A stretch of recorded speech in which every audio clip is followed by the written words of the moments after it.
В эфире информационный выпуск Амшейх Шара. Здравствуйте. В студии Алиса Шамба. Сегодня в выпуске. В Абхазии будет реализовываться всенародная акция, посвященная подвигу советского народа в Великой Отечественной войне. Компания А-Мобайл и Сбербанк России подписали договор на прием платежей. Первая персональная выставка фотографа журналиста Инессы Лакоя открылась в Музее Банка Абхазии.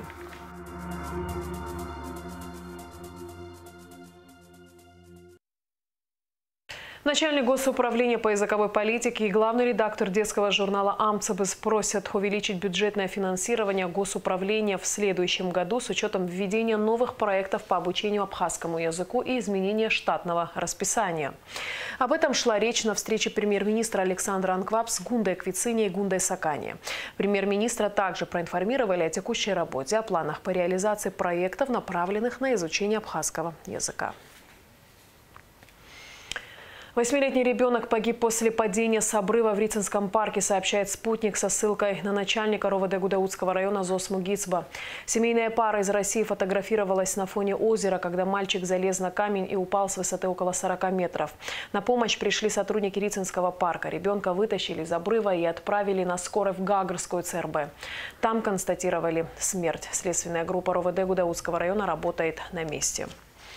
Вечером 21 августа по дороге на озеро Рица загорелся экскурсионный автобус. Как сообщил директор Рицинского национального парка Адамур Богателя, пострадавших нет. В пресс-службе МЧС сообщили, что по предварительной версии замыкания в моторном отсеке автобус выгорел полностью. Частично пожар перекинулся на растения, но подоспевшие пожарные потушили огонь. В Абхазии будет реализовываться всенародная акция «Живая память благодарных поколений» фонда имени Алексея Талая. Акция предусматривает создание памятников из сплава монет СССР, посвященных подвигу советского народа в Великой Отечественной войне в нескольких городах России, Беларуси и Абхазии. Старту акции была посвящена пресс-конференция, прошедшая в инфоцентре президента Абхазии. Подробности в репортаже Рады Чичава. Всенародная и трогательная акция «Живая память благодарных поколений», инициированная фондом имени Алексея Талая, белорусского предпринимателя и общественного деятеля, реализуется для личного эмоционального вовлечения жителей бывших советских республик, сохранения исторического наследия, создания объединяющих памятных событий и социальных проектов, актуализирующих общий культурно-исторический опыт. В рамках акции каждый может бросить в специальную колбу советскую монетку, которая станет частью памятника. Теперь в международной акции принимает участие и Абхазия. Память благодарных поколений, памятник, который объединил десятки, сотни тысяч семей по всему пространству Союза России и Белоруссии. Сейчас мы должны передать что-то очень важное, понимание, знание того, что жизнь, свобода и независимость на планете Земля не так просто дается подрастающим поколениям, современной молодежи, чтобы они имели возможность и к сопротивлению новым вызовам сего века. Каждый может поучаствовать в нем. Мы и ожидать не могли, и знаете, мечтать о том, насколько он грандиозно начнет реализовываться. Первый памятный знак, отлитый из советских монет, был установлен в 2022 году в Минске, в Парке Победы. А в этом году, в июле, в Брестской крепости к юбилею освобождения Республики Беларусь от немецко-фашистских захватчиков был установлен второй памятник. В 2025 году, в преддверии 80-летия Великой Победы, планируется установка памятника в столице России, в Москве. Памятник будет отлит из советских монет, часть из которых будет собрана и в Абхазии. Первый памятник, который был установлен в 2022 году в Минске, в столице Республики Беларусь, первый из 3, попало 130 тысяч монет. 500 000 советских монет попало в сплав памятника, который был установлен 28 июля в Бресте. С братским народом готовы к реализации самых масштабных, грандиозных и всеобъемлющих проектов. Абхазцы, ваш народ, который готов и демонстрирует свою вот эту вот решимость к отстаиванию национальных интересов простого человека, поучаствовать в этом проекте и закрепить это в памяти своей семьи. Как отметил руководитель администрации президента республики Абисалом Кварче, участие в этой масштабной акции для Абхазии неоценимо. Ведь сыны и дочери Апсны отважно, героически сражались в Великой Отечественной войне с немецкими захватчиками и отдали жизни за мирное небо над нашими головами. Спасибо вам вот за ваше мужество, за то, что вы нас приобщили, вот наш Абхазию, абхазский народ, многонациональный нашу республику приобщили вот к этой акции, потому что сейчас я не буду о цифрах говорить, но несколько десяток тысяч человек, именно граждан Абхазии, погибли в Великой Отечественной войне. Я думаю, идея очень хорошая, идея воспитательная, она многогранная, не только воспитывает, она связь, именно какая-то сакральная связь поколения оно имеет. Я думаю, наш народ, молодежь с большой радостью присоединится к этой акции. Помимо важного исторического и социального значения, акция – символ дружбы между Россией, Абхазией и Республикой Беларусь. И вот то, что вы говорите, именно связь поколения, историческая память – это очень важно. Это важно, когда история не прерывается, когда мы знаем объективно свою историю для воспитания нашего поколения, для формирования нашего будущего. Насколько мы объективно знаем наше прошлое, настолько будет результат в нашем будущем. Как отметил Алексей Талая, главы государств также принимают участие в масштабной акции. Совсем недавно я был в Кремле. Владимир Владимирович Путин награждал орденом дружбы весь наш белорусский народ за гуманитарную миссию белорусов на Донбассе в моем лице. И там, во время такого уже завершающего этапа общения с президентом Российской Федерации, я успел ему рассказать об этом проекте. На что Владимир Владимирович Путин пообещал поучаствовать и передать нам свою монетку в сплав третьего памятника, который будет установлен в следующем году на Поклонной горе. Колба для сбора советских монет будет установлена в Сухуме в одном из столичных музеев. Любой желающий сможет принести сохранившиеся у него монеты в музей и стать частью общего важного наследия. Рада Чачава, Лилиан Маршан, Абхазское телевидение. Перспективы расширения научного и академического сотрудничества между Абхазией и Сирией стали предметом обсуждения на встрече посла Абхазии в Сирии Мухаммада Али с ректором Дамасского университета, профессором Мухаммадом Усамой Аль-Джабаном. Мухаммад Али отметил заинтересованность правительства Абхазии в развитии отношений между АГУ и Дамасским университетами. Стороны готовы к подписанию соглашения о сотрудничестве между университетами в рамках второго заседания Абхазо-Сирийской межправительственной комиссии, проведение которого запланировано в текущем году. Уарчинская средняя школа носит имя народного поэта Дмитрия Гулия. Здесь обучаются более 100 человек. В школе часто проводятся вечера, посвященные творчеству патриарха абхазской литературы. Сюда приезжают гости со всей республики. Более 30 лет в школе протекала крыша. На сегодняшний день ведутся работы по замене кровли и оконных рам. Помимо этого, в классах с помощью родителей, учащихся и педагогов провели косметический ремонт. Школа – это почти второй дом, где хочется находиться и работать в хороших условиях. Все работы планируют завершить до 1 сентября. Условия какие? Вот уже более 30 лет это нуждалось в замене кровли, до сегодняшнего дня не было этого произведено. Сегодня мы благодарны очень, и спасибо мы говорим руководству республики. Непосредственно кто на это обратил внимание, я еще хочу благодарить депутата парламента нашего округа Гора Рафетовича. И на сегодняшний день мы скоро к завершению уже подходят. До 1 сентября это 100%. Внутри школы силами родителей, учителей косметические такие мелкие работы предприниматели, вот фирма Гаруда, Георгий Ачба и его, значит, друзья вместе, они нам вот обещали до 1 сентября вот забор школы из своего бюджета, ну, с его кармана, вот так вот. И мы благодарны очень, огромное спасибо им. Компания «Амобайл» и Сбербанк России подписали договор на прием платежей. Теперь в разделе «Мобильная связь» клиенты Сбера могут найти оператора «Амобайл» и пополнить баланс прямо в приложении. Все подробности в репортаже Гугуца Вардания. Открываем мобильное приложение «Сбербанк онлайн», заходим в раздел «Мобильная связь», находим оператора «Амобайл» и при помощи ввода нужного номера телефона пополняем счет со Сбера на Амобайл кошелек. Теперь в разделе «Переводы в другую страну» Абхазия на первом месте. Это стало возможным благодаря подписанию договора на прием платежей между Сбербанком России и компанией «Амобайл». Мы уже смогли заключить 2 крупных соглашения. Первое было зимой у нас заключено с компанией Тинькофф. Вы знаете, мы заключили несколько договоров, которые позволили нам сегодня осуществить очень серьезную интеграцию. Вот следующий этап мы это делаем с компанией Сбербанк.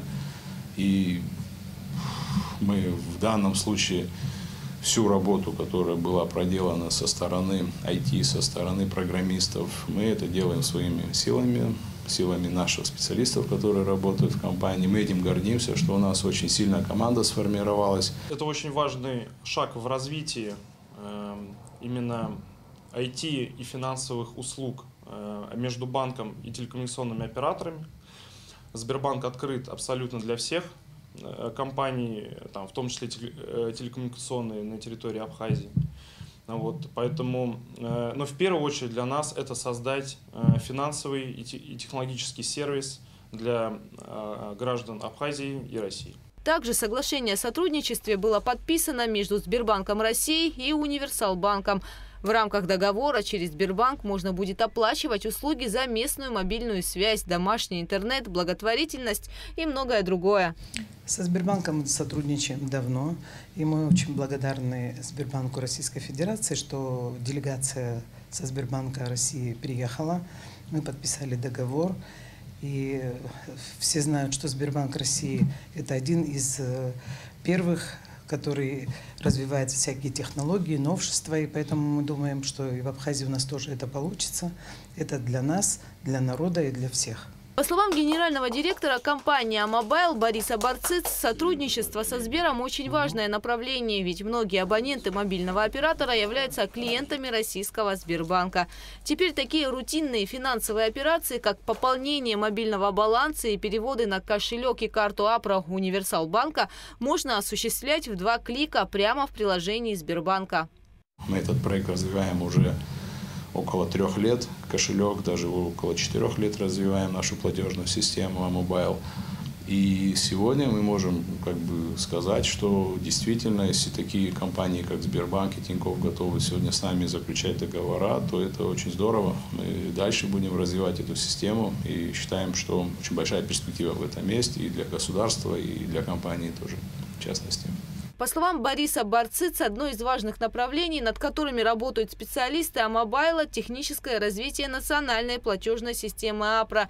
И, возможно, в ближайшем будущем местной картой можно будет оплачивать больше счетов и проводить больше операций. В любой момент времени, находясь дома или на работе или еще где-то, воспользоваться своими средствами, используя карту АПРО.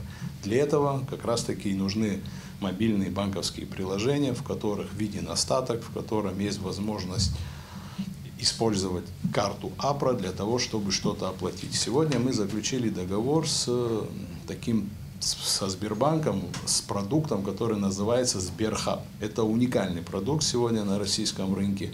Когда-то была компания Киви, она закрылась, и вместо Киви сегодня самый такой серьезный игрок – это Сберхаб. Это около 70 тысяч услуг и сервисов на территории России и странах ближнего зарубежья. И мы сегодня можем стать частью частью этих сервисов. На сервисы такие как Амобайл, домашние интернеты, которые есть в Абхазии, они появятся в Сберхабе, и будет возможность с любой точки мира оплатить и наши абхазские сервисы тоже.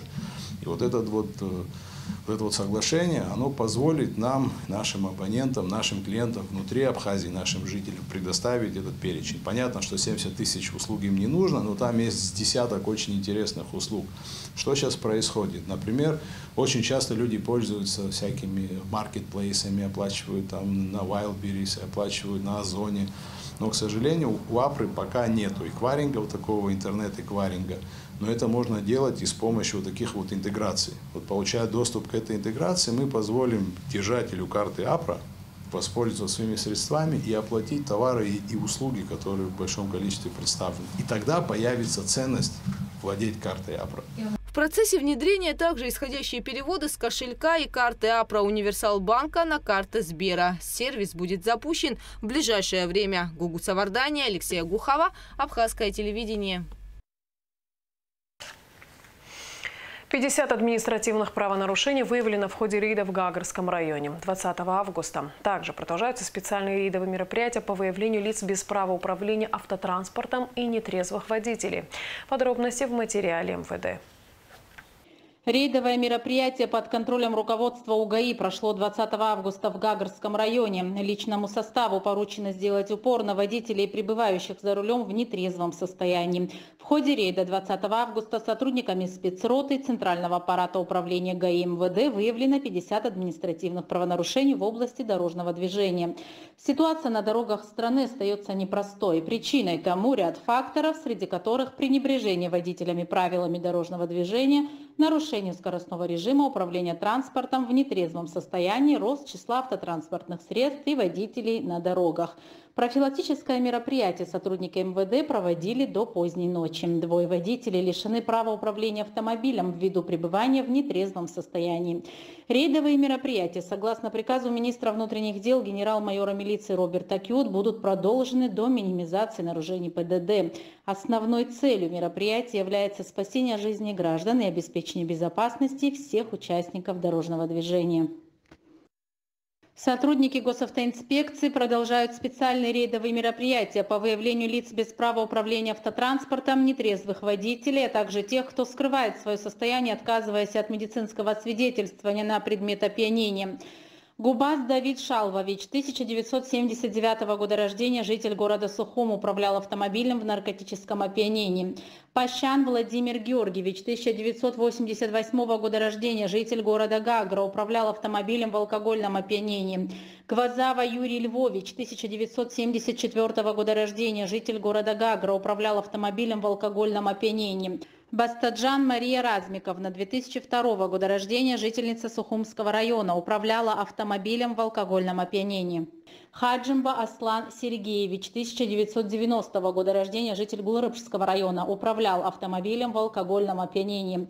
Чувалджан Артур Давидович, 1987 года рождения, житель города Гагра, управлял автомобилем в алкогольном опьянении. Бутба Батал Гивиевич, 1999 года рождения, житель города Ачамчира, управлял автомобилем в алкогольном опьянении. Казаков Алексей Константинович, 1985 года рождения, житель Гулрыбского района, управлял автомобилем в алкогольном опьянении. Киселев Игорь Семенович, 1969 года рождения, житель города Пицунда, управлял автомобилем в алкогольном опьянении. Хакимов Сиражидин Мамараха Бугли, 1992 года рождения, проживающий в городе Гагра, управлял автомобилем в алкогольном опьянении. Аганисян Артур Ашотович, 1982 года рождения, житель города Сухум, отказался от прохождения медосвидетельствования на предмет потребления нарковеществ. Делба Абиссалон Николаевич, 1970 года рождения, житель города Сухум, отказался от прохождения медосвидетельствования на предмет потребления нарковеществ. Рейдовые мероприятия, направленные на выявление злостных нарушителей, проводятся каждый день по всем районам республики. В лесном массиве города Ачамчира выявлены насаждения наркосодержащих растений. Далее оперативная съемка МВД. В лесном массиве города Ачамчира в ночное время задержан Семикян Назарет Олегович, 1986 года рождения. У вас есть что-либо запрещенное при себе? Пакеты марихуаны. Полиэтиленовый пакет синего цвета, внутри которого, обратите внимание, серо-зеленое вещество растительного происхождения. Что это, гражданин Симикян? Поясните, пожалуйста. Марихуана на вид. Марихуана. Гражданин высадил и впоследствии культивировал запрещенные к возделыванию на территории Республики Абхазия растения конопли вида южно-краснодарская. После осмотра участка местности сотрудники правоохранительных органов обнаружили и изъяли корни запрещенных растений, которые содержат наркотически активные компоненты. Оперативно-розыскные мероприятия по выявлению незаконной деятельности гражданина Симикян и задержанию последнего провели сотрудники уголовного розыска отдела внутренних дел по Ачимчирскому району совместно со службой государственной безопасности. В отношении задержанного возбуждено уголовное дело. Назарету Симикян вменяется незаконное хранение наркотического средства в особо крупном размере, а также культивирование наркосодержащих растений в крупном размере. Расследование проводит следственная группа Ачимчирского РОВД. Первая персональная выставка фотографа, журналиста, автора документальных фильмов «Лара Лоб» и «Мусор» Инессы Лакой открылась в Музее Банка Абхазии. Экспозиция под названием «Каждый кадр – это мгновение» доступна для посещения всех желающих до 23 августа. На открытии выставки побывала наша съемочная группа. Каждый кадр – это мгновение. Именно такое емкое, но говорящее название носит первая персональная выставка фотографа и журналиста Инессы Лакоя. В экспозиции представлено 22 снимка, повествующих о разных эмоциональных и живых моментах жизни автора за минувшие 3 года. Фотографией занимаюсь около 5 лет. Живу в Москве уже около 10 лет. Каждое лето приезжаю сюда. И вот Адица Гицба, которая работает в Музее Банка Абхазии, предложила мне выставиться. Я долго думала, честно говоря. Ну вот, решилась. А выставку назвала я «Каждый кадр – это мгновение», потому что тут нет какой-то единой концепции, тут все связано со мной. Я хотела поделиться мгновениями жизни своей. То, что кажется важным или, может быть, интересным, я выбрала, отобрала фотографии, они выставлены сегодня здесь. Инесса Лакоя закончила Академию фотографии в Москве. Ее работы опубликованы во многих иностранных изданиях, например, в Vogue Italia. В работе, по словам Инессы Лакоя, ее вдохновляет возможность запечатлевать мгновения жизни на камеру, оставляя их в памяти. Ведь получение изображения навсегда застывшего показывает, насколько на самом деле богата и красочна реальность.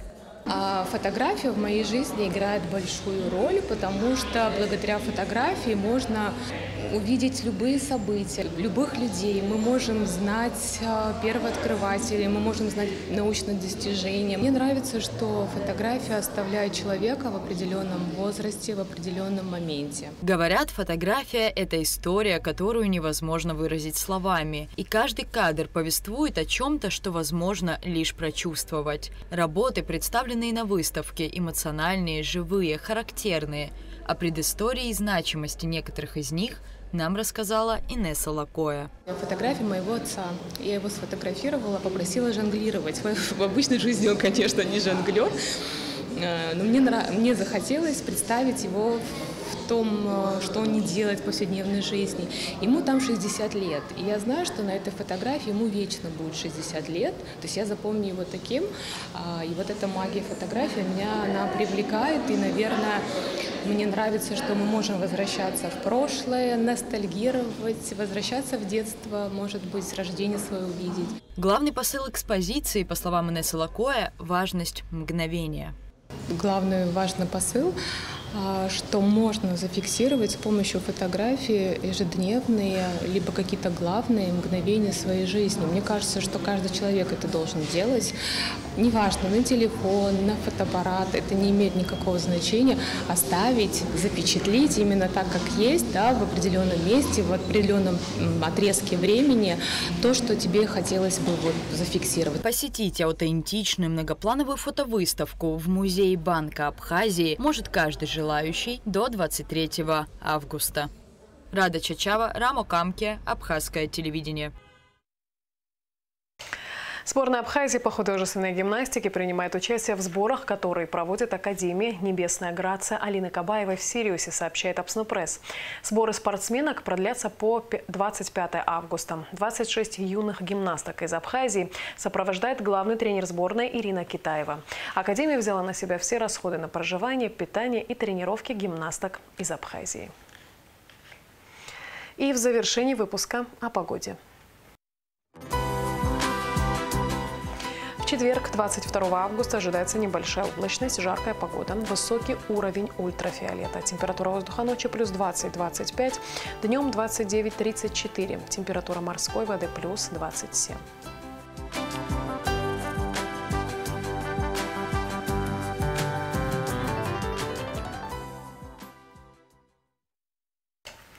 На этом наш выпуск завершен. Всего доброго и до встречи в эфире.